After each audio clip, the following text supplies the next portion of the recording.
இந்த வீடியோவில் நம்ம என்ன பார்க்க போகிறோன்னா, மிதுன ராசிக்காரர்களுக்கு 2026 மே மாதம் எத்தகைய ஒரு மாதமாக, பலாபலன்கள் நிறைந்த ஒரு மாதமாக இருக்க போகுதுங்கிறது சயின்டிஃபிக் வேதிக் அஸ்ட்ராலஜி முறையில் எதையும் மிகைப்படுத்தாமல் உள்ளது உள்ளவாறு பரிகாரங்கள் அது மாதிரி மூட நம்பிக்கையில் போகாமல் நாம் தெளிவாக பார்க்க போகிறோம்.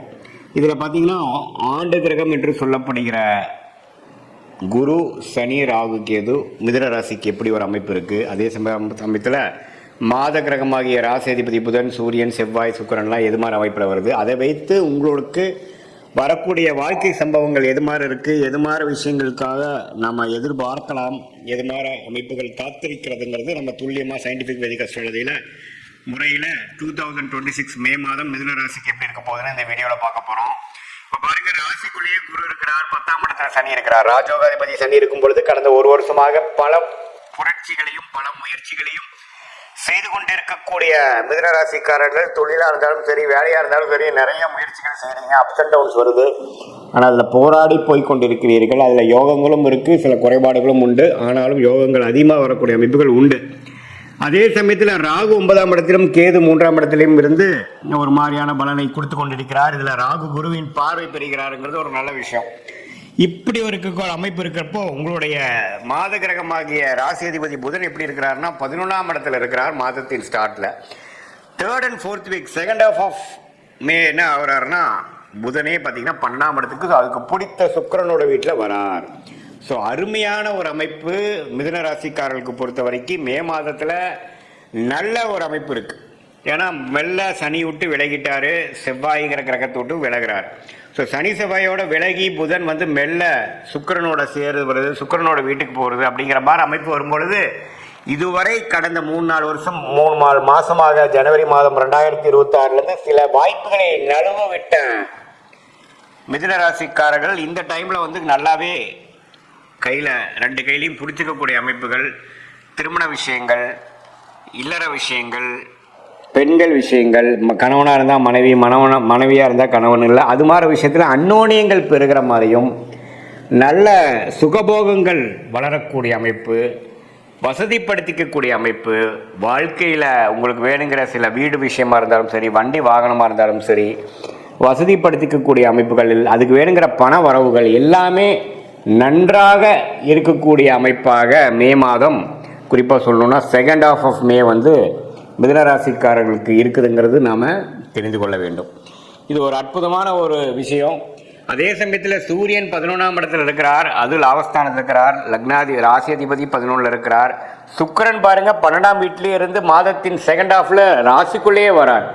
இதெல்லாம் பார்த்திங்கன்னா நம்ம யோகமான ஒரு அமைப்பு. இது மூலமாக இன்னுமே சில விஷயங்கள் நம்ம செஞ்சுக்கலாம்.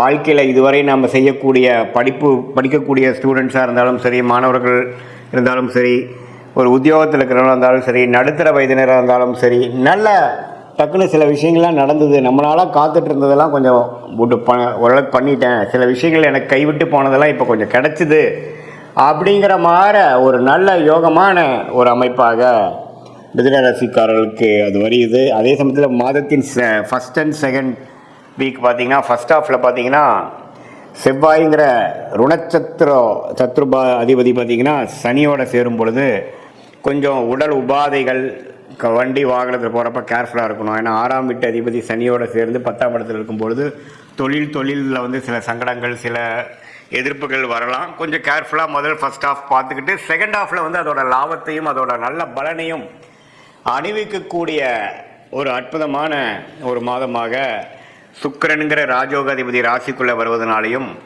ராசி அதிபதியே 11ஆம் இடத்துலையும் 12ஆம் இடத்துலையும் நல்ல அமைப்பில் இருக்கிறனாலையும், ராஜோகாதிபதி 10ஆம் இடத்துல நீடித்திருக்கிறனாலையும் நல்ல அமைப்புகளை கொடுக்குது. ராசிக்குள்ளேயே குரு இருக்கிறார். ஜூன் மாதத்துக்கு அப்புறம் தான் குரு பயிற்சி ஆகுறதுங்கிறது நம்ம தெரிஞ்சுக்கணும்.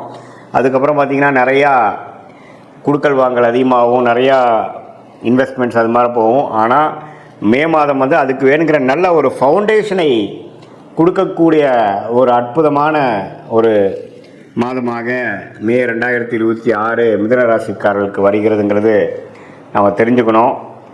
இது வந்து ஒரு பொதுவான பலனை தவிர உங்களுடைய ஜென்ம ஜாதகம் எப்படி இருக்குது, பிறந்த தேதி, பிறந்த நேரம், பிறந்த ஊரை வைத்துக்கொண்டு உங்களுடைய திருக்கணித பஞ்சாங்கம் பிரகாரம் உங்கள் ஜாதகத்தை போட்டு நீங்கள் என்ன லக்னத்தில் பிறந்தீங்க, மிதுன ராசியில் திருவாதிரை நட்சத்திரமா, மிருகசீரிட நட்சத்திரமா, புனர்பூச நட்சத்திரமா, என்ன நட்சத்திரத்தில் பிறந்தீங்க, உங்களுடைய தசாபுக்திகள் எப்படி இருக்குது, உங்கள் லக்னாதிபதி எப்படி இருக்குது, இப்போ நடக்கக்கூடிய தசைகள் எப்படி இருக்குதுங்களெல்லாம் நல்லா துல்லியமாக ஆராய்ந்து அதில் வரக்கூடிய துல்லியமான பலன்களையும் இப்போ நம்ம கோச்சாரத்தில் பொதுவான மிதுன ராசிக்காரர்களுக்கு எப்படி இருக்குதுங்கிறதையும் சேர்த்து வைத்து நம்ம கொஞ்சம் துல்லியமாக பார்க்கும் பொழுது அடுத்த வரக்கூடிய காலங்கள் ஷார்ட் டேர்ம் எப்படி இருக்குது, அடுத்த வரக்கூடிய லாங் டேர்ம் எது மாதிரி ஒரு அமைப்பாக காட்டுகிறது, எந்த நேரத்தில் எது செய்யணும், எப்போ நல்ல நேரம் வருது, எப்போ ஜாப் சேஞ்ச் பண்ணலாம், எப்போ தொழில் அபிவிருத்தி பண்ணலாம், எப்போ தொழில் ஸ்டார்ட் பண்ணலாம், திருமண விஷயங்கள் எப்போ காட்டுது, லேட் மேரேஜா ஏர்லி மேரேஜா, அந்த இல்லற வாழ்க்கை அமையக்கூடிய அமைப்பு எப்போ வருது, குழந்தை பேரு எதிர்பார்க்குறவங்களுக்கு எப்போ குழந்தை பேரு கிடைக்கிற அமைப்புகள் மனைவி ஜாதகம் மூலமாகவும் கணவர் ஜாதகம் மூலமாகவும் காட்டுகிறது, எது மாதிரி வேலைக்கு போகலாம், எப்போ நமக்கு படிப்புக்கேற்ற வேலை கிடைக்கும், ஹையர் ஸ்டடீஸ் படிக்கலாமா, வேலைக்கு போகலாமா, வெளிநாடா உள்நாடா, இது மாதிரி பல விஷயங்கள். அதாவது படிக்கிற பசங்களாக இருந்தாலும் சரி, இளைய வயதினராக இருந்தாலும் சரி, நடுத்தர வயதினராக இருந்தாலும் சரி, சீனியர் சிட்டிசனாக இருந்தாலும் சரி, அவங்களுக்கு வாழ்க்கையில் முடிவுகள் எடுப்பதற்கு ஏராளமான விஷயங்கள் இருக்கும் பொழுது இந்திய வேத ஜோதிடத்தான சயின்டிஃபிக் வேதிக் அஸ்ட்ராலஜி எந்த மிகைப்படுத்தல்களும் போகாமல் மூட நம்பிக்கையும் போகாமல் ஒரு கிரகம் ஒரு மாதிரி இருந்தால் நீங்கள் என்ன கர்மாவை கடத்து கொண்டு இருக்கிறீர்கள், என்ன மாதிரி பிராப்தங்கள் வாங்கி கொண்டிருக்கிறீர்கள், எந்த மாதிரி ஒரு தோஷங்கள் இருக்குது, பிராப்தங்கள் இருக்குது, எந்த விஷயத்தை நம்ம அவாய்ட் பண்ணலாம் நம்ம வாழ்க்கையில், எந்த விஷயத்தை நம்ம எடுத்து முக்கியத்துவம் கொடுக்கலாம் அப்படிங்கிறது நம்ம தெரிஞ்சுக்கிட்டோம்னா வாழ்க்கையில் எதிர்நீச்சல் போட்டு சமய விரயங்கள் பண விரயங்களை தவிர்த்து என்ன விஷயங்கள் நமக்கு காத்திருக்குதோ அது மாதிரி விஷயங்கள்